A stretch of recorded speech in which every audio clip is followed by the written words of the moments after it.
What's going on, guys? Alright, I'm here to talk to you about the Sandy Point Half Marathon 2018. This is my second half marathon within 2 months. Now, if you haven't watched the video, it came out last week, please stop what you're doing, go watch it. I'll put a link above.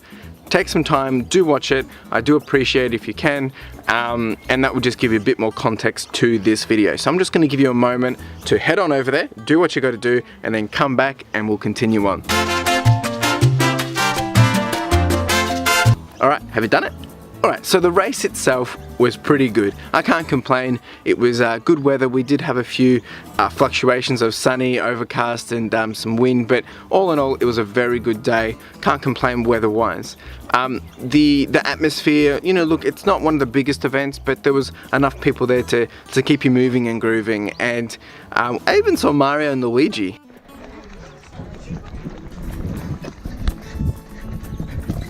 But I guess what I wanted to do is, having now done 2 half marathons, my first one, which was, you know, obviously a big build up, I did a big training series for, if you haven't checked that out, make sure you do. And going into this one, it was a lot different, and I guess I just wanted to spend some time to recap, talk about some of the lessons learned and the takeaways, to give back to you and just, yeah, I guess share my journey with you. So let's get into it.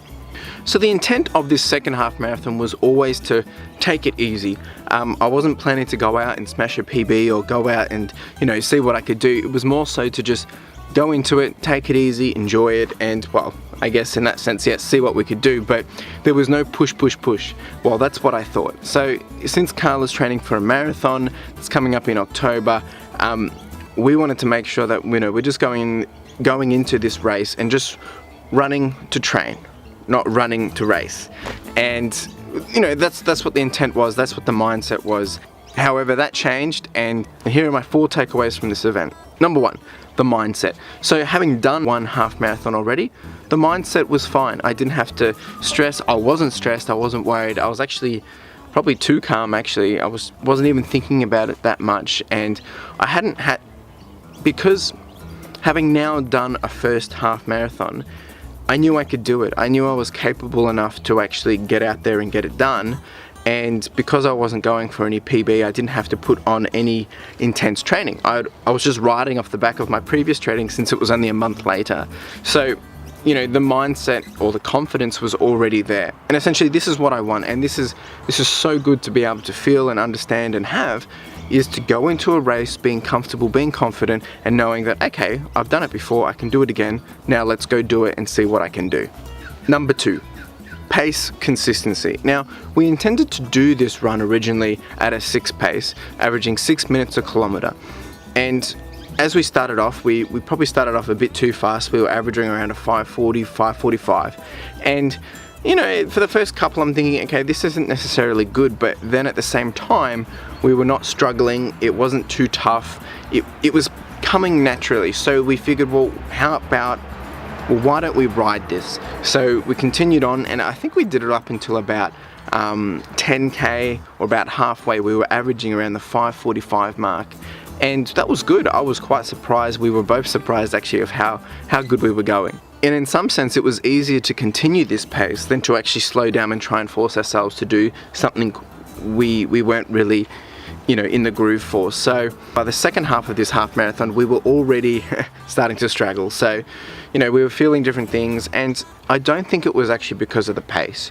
I think it was a build up of different things. It could have, you know, Carla was feeling stuff, I was getting some sore hips. So we did slow it down. We didn't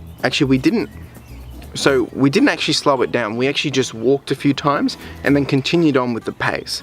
So therefore our average came down. But by the end of it, we actually averaged a 6:02 anyway. So we actually came in where we were expecting and wanting to be. So all in all, it was pretty good. The lesson here, though, is, you know, we need to learn to adapt to these different paces, but also know where our thresholds are.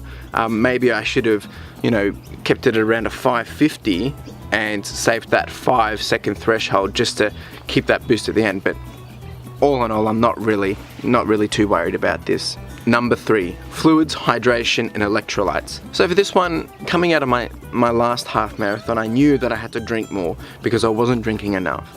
And I also said, you know, maybe I needed to potentially get some more bottles or whatever it may be. But I wasn't able to do that in time for this run, so what I did do is I made sure that, you know, as soon as I started to need some electrolytes, or I was starting to feel a bit sore, you know, maybe cramps coming on or stitches or whatever, I made sure that we pulled over, we got some of the electrolytes, and I smashed some of them down, because last time I realized it was too late to be able to put it out. So I think I ended up taking the first batch of electrolytes, just one from one of the, oh, there's a mozzie,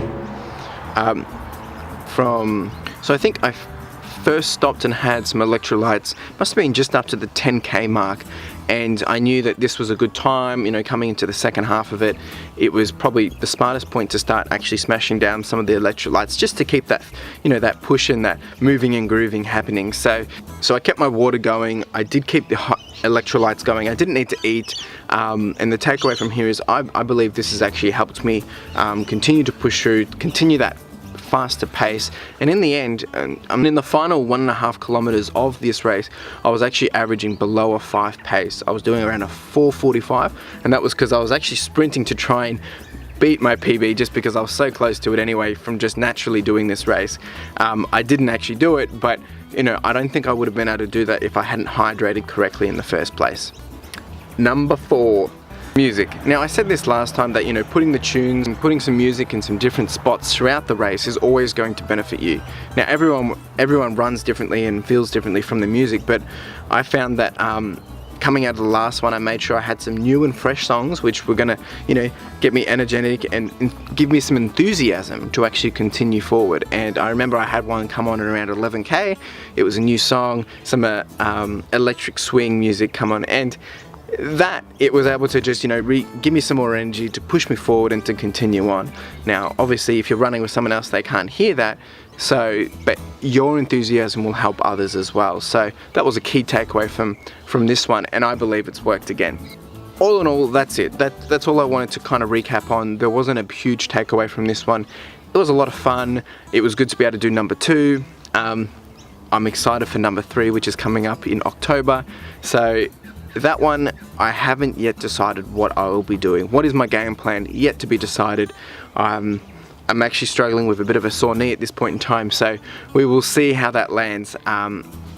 Initially, I wanted to aim to beat that PB, which is the 2:07.19.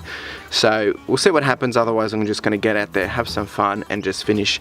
I don't want to overdo it and regret it afterwards. That's it from me. I really appreciate you sticking around and listening to this recap. If you have any other questions or any thoughts about this second half marathon of mine, or just about some of the goals and different things, and even maybe some of the strategies that I'm thinking in advance of these runs, please do leave a comment below, let me know. But for now, make sure you like, subscribe, comment, do the whole shebang, and hustle. And here's a sneak peek to the next video.